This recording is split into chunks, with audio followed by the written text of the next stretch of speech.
So single mom, right? 5 kids, lived in Jamaica.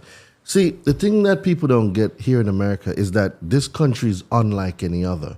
There's a thing here called credit.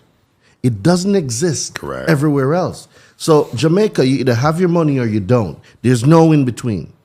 And I was going to go to school for medicine. And single mom, 5 kids. Med school is expensive, right? I had 2 younger sisters. So when I came to the United States on a school work and travel visa, I had to make a choice. Go back home with the possibility of never coming back here or stay and figure it out.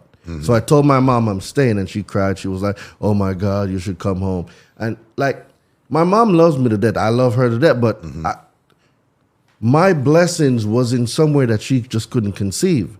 So I decided I'm going to stay. So I got a job working at Dairy Queen in New Hampshire, right? So $7.25 an hour.